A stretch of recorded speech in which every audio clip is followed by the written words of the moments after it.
우리 예수님의 세바시라는 제목으로 말씀을 나누겠습니다. 한번 따라서 해볼까요? 예수님의 세바시. 세바시는 무슨 뜻이죠? 세상을 바꾸는 시간을 줄여서 세바시라고 합니다.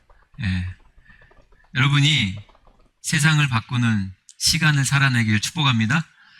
그래서 우리 한번 옆에 사람을 이렇게 축복합시다. 당신은 예수님의 세바시를 살아갈 것입니다. 이렇게 한번 축복합시다. 당신은 예수님의 세바시를 살아갈 것입니다. 할렐루야. 도통 이게 무슨 말인지 말씀을 듣고는 조금 더 깊어질 줄 믿습니다. CBS 프로그램이에요. 세바시라는 프로그램이. 사실 이 세바시는 많은 강연자들이 나오는데요. 강사님들의 자기 전문 노하우나 또 여러 가지 간증 비슷한 이야기를 하면서 사람들에게 또 지혜를 알려주기도 하고 또 방향을 알려주기도 하고 때로는 도전을 해주고 위로를 또 해주는 그런 굉장히 웰메이드 저는 프로그램이라고 생각합니다. 지금은 지금 종영된 것 같은데 어쨌든 이 세바시를 보면서 많은 사람들이 위로를 받고요. 많은 사람들이 깨달음을 얻고 정말 수많은 다양한 영역에서 앞선 자들이 선배님들이죠. 선생님들이 나와서 그들의 노하우를 나누면서 그들의 아픔을 나누면서 공감하고 또 우리가 깨닫는 좋은 프로그램 같아요. 그래서 이제 프로그램 취지가 그 15분 동안 나눔을 통해 세상이 달라지게 보여지는 그런 영향력 있는 시간들을 우리 좀 프로그램에서 많이 이제 추구를 하는 것 같은데 저는 이 세바시라는 이 이야기, 세상을 바꾸는 시간, 이것이 저한테 만약에 인류 역사상 가장 세상을 바꾸게 되는 시간이 있었다라면 그 시간을 한번 선택해봐라. 역사 속에 저는 두말할 것 없이 예수님이 오늘 예루살렘에 입성한 그 시간을 저는 뽑겠습니다. 예수님이 예루살렘에 오늘 왜 들어가셨죠? 우리가 보통 이제 부활절 하기 전에 종료주일이라고 하는 종료주일 때 이 본문 말씀을 많이 하거든요. 예수님이 나귀를 타고 예루살렘에 들어가시는 거예요. 그리고 고난주간이라고 해서 일주일 동안 주님이 고난을 받으시고 십자가에 달려 돌아가시고 또 3일 만에 부활하시는 이 시간이야말로 저는 세바시라고 생각합니다. 할렐루야. 이 하나님이 세상을 바꾼 이야기, 인류를 구원한 그 시간 우리가 기억해야 될 줄 믿습니다. 이 예수 그리스도의 십자가의 사건, 부활의 이 생명의 사건이 오늘 세상을 바꾸고 저와 여러분을 바꾸게 될 시간일 줄 믿습니다. 이 세바시, 이 예수님의 이 세바시를 보면서 오늘 하나님께서 우리에게 그러면 어떤 은혜를 주실 건가 한번 나누고자 합니다. 첫 번째 말씀인데요. 우리 한번 읽어 주시겠어요? 시작. 예수님은 오늘도 우리의 상태와 상관없이 멈추지 않고 오신다는 것입니다. 믿으십니까? 자, 말씀을 하나 읽어볼게요. 14절 15절인데요. 시작. 예수는 한 어린 나귀를 보고 타시니 이는 기록된 바 시온 딸아 두려워하지 말라 보라 너의 왕이 나귀 새끼를 타고 오신다 함과 같더라. 할렐루야. 예수님이 지금 나귀 새끼를 타고 예루살렘에 들어가시는 장면이 나오는데 여러분 이 예루살렘의 상황과 배경을 조금 우리가 기억해야 될 게 두 가지가 있어요. 제가 보니까 두 가지가 뭐죠? 첫 번째는 이때가 6월절이었다라는 거예요. 여러분 6월절이 무슨 절인지 아시죠? 6월절은 이스라엘 유대인들에게 가장 큰 절기예요. 출애굽했을 때 마지막 10번째 재앙 때 문설주에 어린 양의 피를 바른 데는 저주가 넘어갔어요. 흑암의 그 죽음의 세력이 넘어가면서 살았잖아요. 그 6월, 그 6월절을 기념하라 해서 유대인들은 가장 큰 명절이기 때문에 정말 어마어마한 사람들이 많이 온다는 거예요. 문헌에 따르면요, 이때 당시 예수님 당시에 몇 명 정도 예루살렘에 있었냐 추정치인데요. 정확한 건 아니지만 25만 명 정도, 250만 명 정도, 250만 명. 그러니까 엄청 많은 거죠.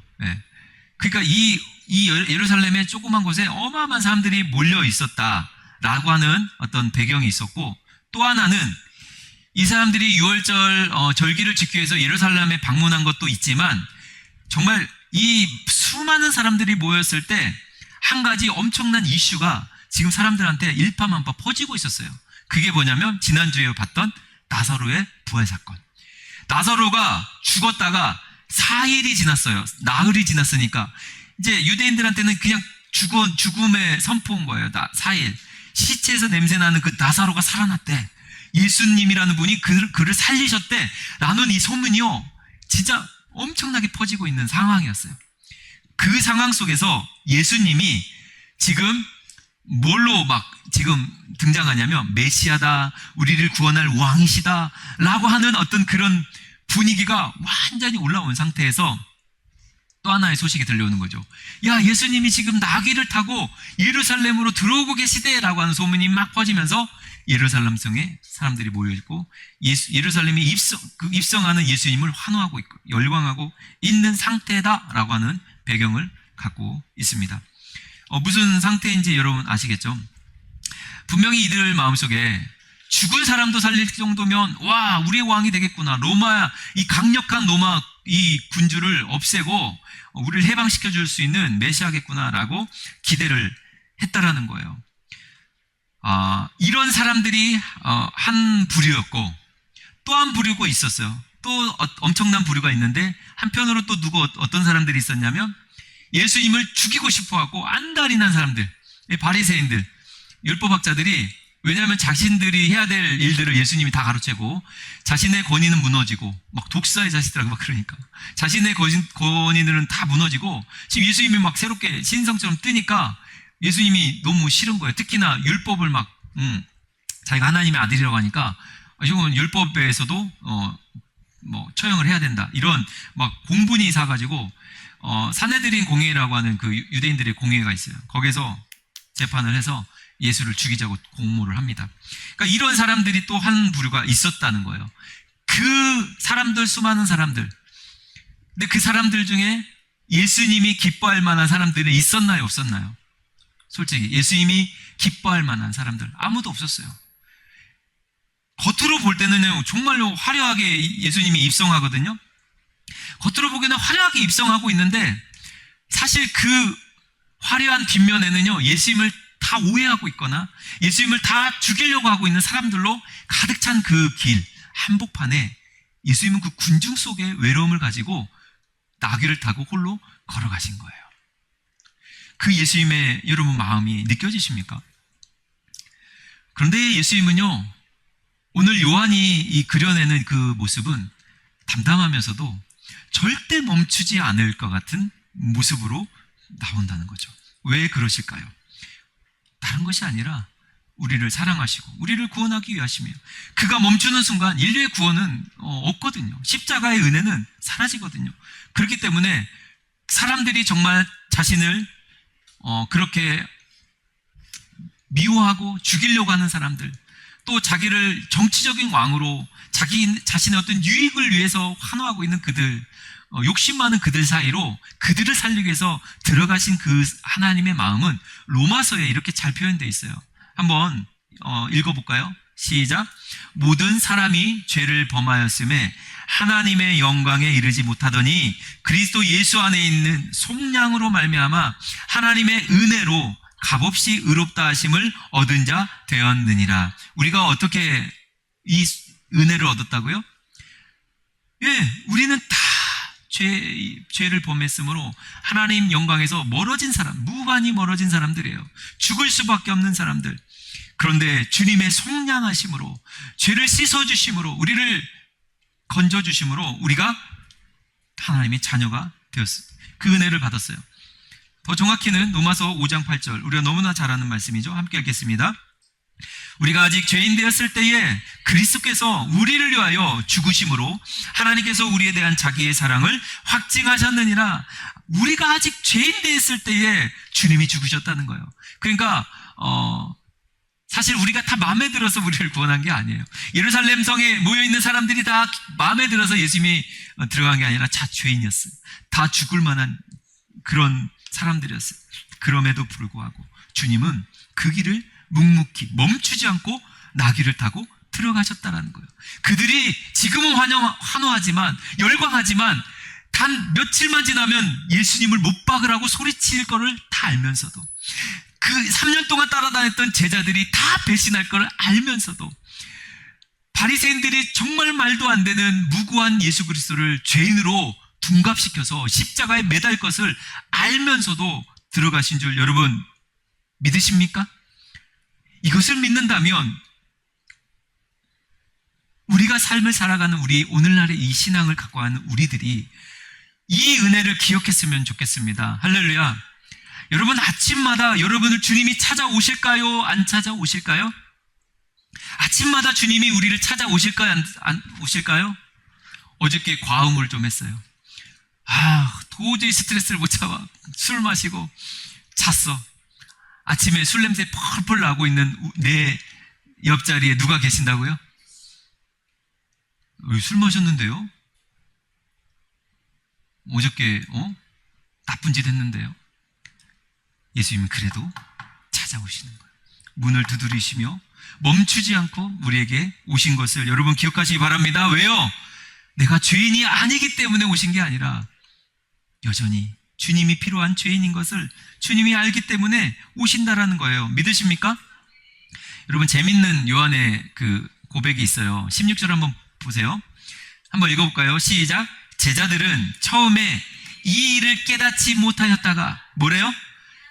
제자들도 이때 당시 이 벌어지는 일에 대해서 아무도 몰랐다는 거예요. 언제 알았다고요? 예수께서 영광을 얻으신 후에야, 부활하고 승천하신 후에야 이것이 예수께 대하여 기록된 것임과 사람들이 예수께 이같이 한 것임을 생각났더라. 그때 당시는 아무도 몰랐어요. 예수님이 왜 저렇게 십자가에 달리신지 아무도 몰랐고, 왜 우리를 위해서 저렇게 죽으셔야만 하는지를 몰랐다는 거예요.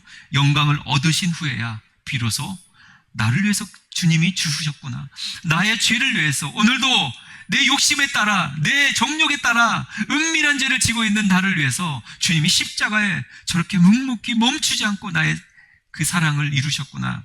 할렐루야. 여러분, 우리는 이제 알잖아요. 예수님이 누구 때문에 죽으신 거예요? 나 때문에 죽은 거잖아요. 나 때문에, 나의 죄 때문에. 그러므로 여러분, 내가 죄인이기 때문에 주님이 나한테 찾아오지 않을 거라는 그런 생각은 버리시기를 주님으로 축복합니다. 할렐루야. 그러면 이렇게만 생각하면, 자칫 이렇게 또 생각할 수 있어요. 그러면 나 죄 져도 되나? 나 내 맘대로 살아도 되나? 내 욕심대로 살아도 주님은 나한테 멈추지 않고 오니까, 또 임재하시니까, 나에게 다가오시니까, 아침마다 문을 두드리시니까 난 내 맘대로 살면 되겠네? 아니요. 여러분, 우리는 우리 스스로가 점검해야 될 줄 믿습니다. 하나님 앞에서 나 부족하고 연약합니다. 그러나 주님, 내가 이제 죄와 멀어지겠습니다. 죄와 싸워야 됩니다. 여러분, 죄와 싸우시길 주님으로 축복합니다. 그게 성도예요. 성도가 죄를 수용하고, 안 돼, 난 안 되나 보다 포기하고, 그러면 안 되는 거예요. 세상은 끊임없이, 여러분, 제가 가끔 하는 얘기가 뭡니까? 마귀는 졸지도 주무시지도 않고 우리를 유혹하고 미혹하는 거예요. 하나님만 졸지도 주무시지도 않고 우리를 찾아온 게 아니에요. 끊임없이 우리를 미혹하고 끊임없이 우리를 넘어뜨리기 위해서, 우리 믿음을 훼손시키고 우리 믿음을 분란시키기 위해서 자꾸 헷갈리게 만드는 거예요. 자꾸 교묘하게 세상의 가치관, 세상의 어떤 진리와 같은 이야기들을 슬며시 우리 마음에 넣어주는 거예요. 우리가 깨어 기도해야 될 줄 믿습니다. 그러면 우리한테 예수님이 깨닫지도 못하는 그 제자들에게 예수님은 참 친절해요. 24절로 우리에게 말씀하시는데, 이 말씀이 사실 무슨 이야기인지 한번 읽어볼까요? 시작. 주님은 우리가 한 알의 밀알이 되는 것이 어떤 의미인지를 알려주시는 거예요. 자, 이 말씀을 통해서 읽겠습니다. 시작. 내가 진실로 진실로 너희에게 이르노니 한 알의 밀이 땅에 떨어져 죽지 아니하면 한 알 그대로 있고 죽으면 많은 열매를 맺느니라. 한 알의 밀이 땅에 심겨졌어요. 썩으면 열매가 되지만 죽지 않고 그대로 있으면 아무 열매가 없다라는 거예요.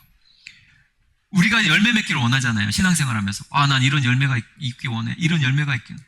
근데 썩지 않아요. 내가 죽지 않아요. 내 자아가 끊임없이 내 이기적인 내 어떤 욕심과 나의 유익만을 쫓아서 살아가는 것을 버리지 못하고 계속해서 나 자신대로 있으면 하나님의 열매는 일어나지 않는다는 거죠. 그런데 더 놀랍고 중요한 이야기가 저는 사실 이 미랄의 이야기에 숨겨져 있다고 생각합니다. 제가 작년에 농사를 하나 졌어요. 여러분 아세요? 목회자는 농사도 해야 됩니다. 작년에 여기 우리가 다 옥상 정리하기 전에 이제 통이 있었잖아요. 그 흙이 담겨 있는데 제가 수박을 심었어요. 근데 수박을 2개를 심었거든요. 근데 수박이 하나는 이렇게 잘 열어서 이렇게 쪼개서 먹었어요. 예, 여기서 또 드신 분이 있을 거예요. 예, 알 사람은 알듯. 맛이 꽤 있었습니다. 생각보다 컸어요. 요만했어요. 이렇게 크진 않았어요. 요만했어요. 쪼개니까 빨갛더니 먹어볼 만해서 먹었어요. 맛있었어요. 그런데 또 하나 심어놓은 수박이 있었는데 그거는 썩었어요. 중간에 죽었어요. 조그맣게 처음에 열매를 맺다가 그냥 죽어버리더라고요. 여러분, 이 과실을 맺게 한 게 저의 실력이었을까요? 전 저의 실력이 아닌 것 같아요. 제가 한 게 사실 특별히 없어요. 제가 한 거는 씨를 심은 것밖에 없거든요. 작년에 기억하실지 모르지만 비가요 진짜 적절하게 자랐거든요. 쑥쑥 자라더라고요, 혼자서. 근데요, 하나는 쑥쑥 자라는 게 보니까 신기하고 놀라운데 하나는 자라다가 죽어버리니까 마음이 속상하더라고요. 그런데 도무지 모르겠어요. 왜 하나는 잘 자르고 하나는 왜 죽지? 제가 한 것이라고는 모르겠다는 거예요. 근데 제가 가만히 묵상해 보니까 유일한 하나의 차이가 있었어요. 무슨 차이였을 것 같아요? 뭐 좀 생각나는 게 있어요? 네. 유일한 차이는 통이 달랐어요. 심겨진 통이 다른 거예요. 이 통에서 왼쪽 통이었거든요. 왼쪽 통에 자란 통은 저렇게 열매를 맺었고 오른쪽 통 거는 죽었어요. 제가 깨달은 거예요. 어떤 흙에 심겨져 있느냐에 따라서 이게 다르구나. 여러분, 오늘 미랄의 이야기는요, 사실 내가 죽는 거, 내가 썩는 것도 중요한데요, 어디에 심겨져 있느냐가 더 중요한 것 같아요, 저는. 여러분, 어디에 심겨져 있습니까? 예수 그리스도 안에 심겨져 있기를 주의 이름으로 축복합니다. 예수 그리스도에 심겨져 있는 사람은요, 그 안에서 썩었을 때 열매를 맺어요. 근데 예수 그리스도가 아니라 다른 데 세상의 가치관에, 세상의 어떤 문화에 심겨져 있는 사람은요, 열매를 맺다가 썩어버리더라고요. 그 힘이 없어요. 열매를 끝까지 맺을 힘이 없어요. 여러분, 예수 그리스도에 심겨진 것이 무엇입니까? 내 생각과 말과 행동이 다 예수 그리스도를 기준으로 살아가는 거예요. 할렐루야. 그게 예수 그리스도에 심겨진 사람들입니다. 오늘 하늘의 미랄처럼 예수 그리스도에 심겨져서 여러분, 주님의 열매를 맺어가기를 주 이름으로 축복합니다. 우리는 대부분 핸드폰에 심겨져 있는 것 같아요. 저 핸드폰 보는 거 한편으로 나쁘게 생각하지 않는 부분이 있어요. 어떤 부분에서? 요즘은 핸드폰을 벗어날 수가 없죠. 근데 여러분, 핸드폰 속에서 성경을 읽고 핸드폰 속에서 주님을 찬양하는 거 얼마든지 할 수 있어요. 예수 그리스도에 심겨진 자가 되면 핸드폰에 딸려 들어가지 않습니다. 그곳에서 내 안에서 내적 싸움이 일어날 뿐이에요. 그런데 모든 것을 예수 그리스도에 심겨지지 않으면 딸려가요. 끌려가요. 그 문화에 휩쓸려가요. 예수 그리스도로 여러분 심겨지기를 주님으로 축복합니다. 그럼 마지막 3번째, 주님이 우리에게 원하시는 것 한번 읽어볼까요? 시작. 자기의 생명을 미워하는 자는 영생을 보존합니다. 읽어볼까요? 시작. 자기 생명을 사랑하는 자는 잃어버릴 것이요, 이 세상에서 자기 생명을 미워하는 자는 영생하도록 보존하리라. 이게 무슨 말인가요? 자기 생명을 사랑하면 잃어버린다. 뭘 잃어버린다는 거예요? 생명을 잃어버리는 거예요. 그리스도인들은 왜 생명이 없냐? 자기를 사랑하기 때문에. 그리스도가 언제 생명이 있을까요? 자기를 미워하는, 자기를 부인하는 사람. 여러분, 현대사회는 어떤 가장 특징이냐면 자기를 사랑하는 게 특징이에요. 자기를 정말 지극히 사랑합니다. 내 유익을 위한 것. 지극히 개인주의, 지극히 이기주의가 보편적인 사람들의 가치관이에요. 그게 현대사회를 살아가는 특징이에요. 혼자서도 살아갈 수 있고, 또 혼자서 사는 것도 그게 나쁘지 않아요. 개인 그냥 뭔가 공동체를 이루는 거 굉장히 좀 싫어합니다. 그런 부분들이 어디서 근거합니까? 자아를 너무 사랑해서. 그러면 성경은 뭐라고 할까요? 자신을 사랑하는 거 아니요. 하나님 또 그렇게 말씀합니다. 내 이웃을 내 몸과 같이 사랑하라. 그러니까 나를 사랑하는 거는 잘못된 게 아니에요. 그런데 오늘 성경은 무엇을 얘기를 하는 걸까요? 나를 사랑하는 건 잘못된 게 아니에요. 그런데 뭐가 잘못된 거냐? 하나님보다 나를 더 사랑하는 거예요. 하나님의 기준을 가지고 우리가 자기를 봐야 돼요. 하나님보다 내가 더 사랑하는 것들을 더 내가 사랑하게 되면 생명을 잃어버리는 거예요. 그게 그리스도인들이에요. 그러나 하나님을 더 사랑하는 자라, 나보다, 나의 생명보다, 나의 자존심, 나의 자존감, 나의 어떤 육신, 나의 어떤 재산, 나의 비전, 모든 것들보다 주님이 우선입니다. 이게 그리스도인 아닌가요? 주님이 나의 주인이라고 고백하는 자들은 나의 모든 것들이 주님 것이고 주님이 내게 주신 것이니 주님이 더 나에겐 소중합니다. 이렇게 고백하는 사람이 그리스도는 아닐까요? 여러분, 저는 예전에 사역하면서 조금 충격을 받았던, 여러분 별로 충격 안 받을 수도 있는데 저는 나름대로 충격을 받았어요. 왜냐하면 여름철에 휴가를 가잖아요. 휴가. 근데 교회에서 이제 여름 성경학교를 아이들을 이렇게 하는데, 밖에서 이제 그 옥상, 거기도 주차장이, 옥상이 큰 주차장이 있어요. 거기다 물놀이를 막 설치를 해놓고요. 엄청나게 큰 수영장을 만들어서 아이들 막 초청해갖고 막 놀고 막 물싸움하고 막 하는데, 그 아이들 뒤치다거리 하는 선생님들이 정말 피곤하거든요. 힘들거든요. 하루 종일 물속에 있어야 되고, 아이들 이렇게 도와줘야 되고, 또 물 다 막 짜야 되고. 근데 그 험한 일들을 누가 하냐면 선생님들이 하거든요. 근데 선생님들 중에 직장을 다니는 선생님들이 있어요. 근데 그 자기의 직장에서 여름 휴가를 받아가지고 그 일을 섬기는 거예요. 근데 내가 물어봤어요. 휴가가 며칠이냐? 3일이래요. 그 3일 내내 교회에서 헌신하는 거예요. 여름 성경학교 때문에. 그 나름대로 저는 이게 충격이었어요. 1년에 3일밖에 없대요. 직장에서 휴가가 3일밖에 없대요. 물론 휴가가 없는 분들도 요즘에 있다고는 하는데, 근데 그 3일이란 그 소중한 시간을 산으로 바다로 놀러 갈 수 있잖아요. 그런데 다 포기하고 아이들 섬기는 게 진짜 힘들어요. 정말 개념 없는 아이들이요. 와가지고 막 물총 쏴버리고요. 옷도 없는데 막 안경 뺏어가 버리고요. 난리도 아닙니다. 옷 찢어지고요. 이런 건 뭐 다반사예요.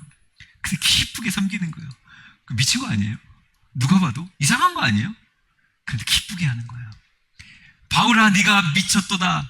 여러분, 이 미친 소리를 듣기를 제가 축복합니다. 정상적인 크리스찬들은요, 미친 자의 삶을 사는 거예요. 그 선생님은요, 그게 좋대요. 근데 그 선생님이 한 명이 아니었고 몇 명이 됐어요.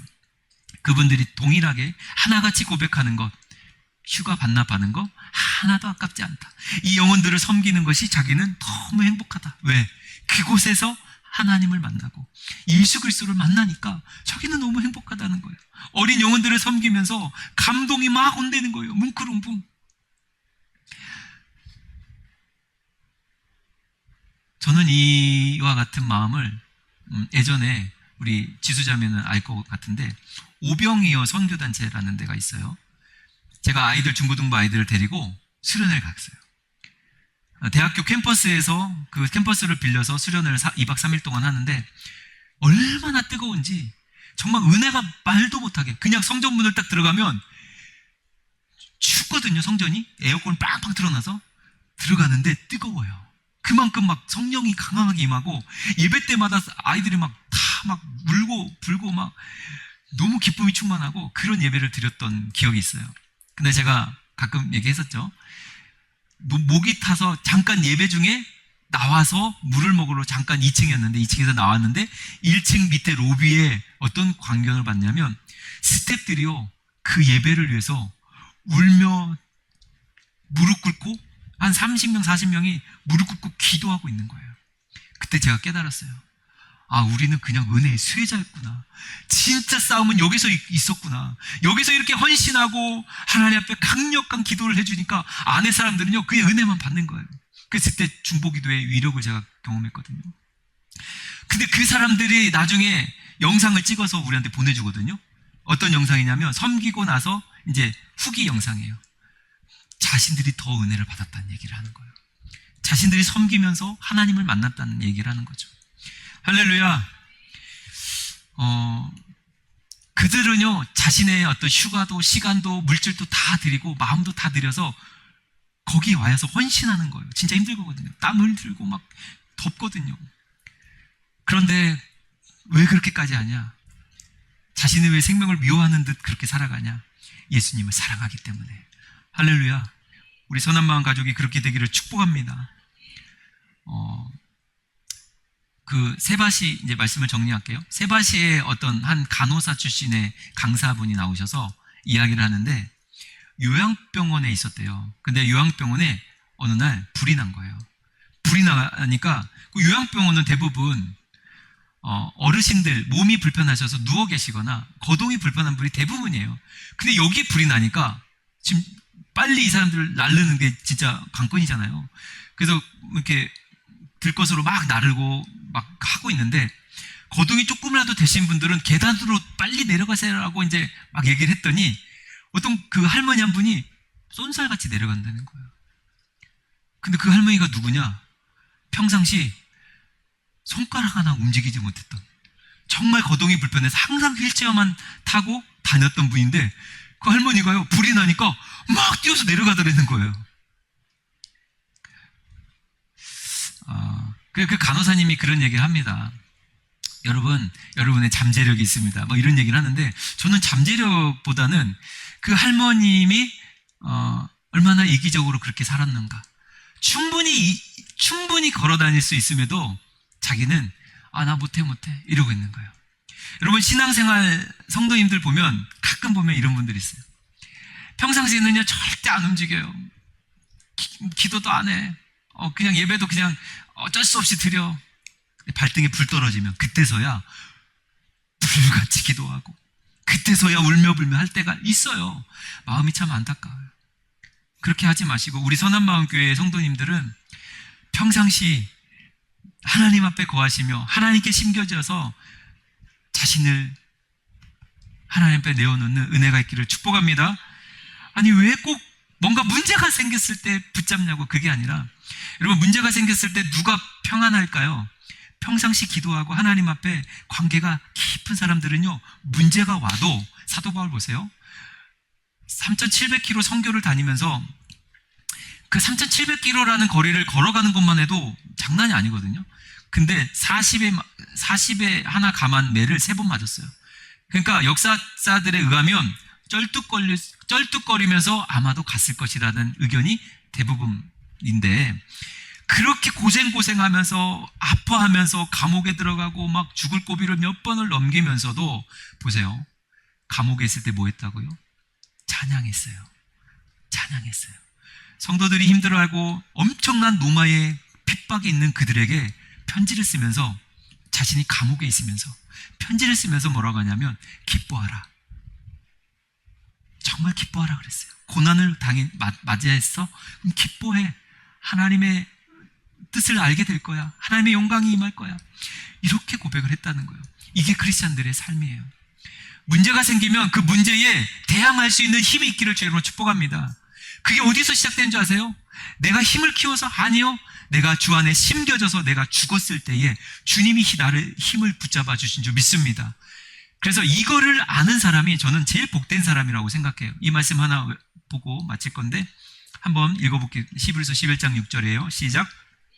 믿음이 없이는 하나님을 기쁘시게 하지 못하나니 하나님께 나아가는 자는 반드시 그가 계신 것과 또한 그가 자기를 찾는 자들에게 상 주시는 이심을 믿어야 할지니라. 저는 이 상을 받기를 원합니다. 할렐루야. 이 상은 어떤 종류인지 몰라요. 지혜가 될 수도 있어요. 재물이 될 수도 있죠. 건강이 될 수도 있어요. 위로가 될 수도 있어요. 평안이 될 수도 있어요. 담대함이 될 수도 있어요. 뭐가 될지 몰라. 그러나 하나님 우리의 삶을 아시고 우리의 믿음을 아시고 이 상을 예비하신 줄 믿습니다. 하나님께 나아가십시오. 그가 계신 걸 믿고 주 앞에 나아가 그 상 주실 걸 바라보며 오늘 주님과 친밀해질 때 여러분을 통해서, 저와 여러분을 통해서 세상은 변화될 줄 믿습니다. 예수님의 예루살렘 성에 들어가서 십자가 달리며 인류를 구원하신 것처럼 세상을 변화시킨 줄 믿습니다. 세상을 바꿔버린 줄 믿습니다. 그 예수님의 은혜를 우리가 받았다면 우리가 나아가서 세상을 변화시키는 사람이 되기를 주의 이름으로 축복합니다.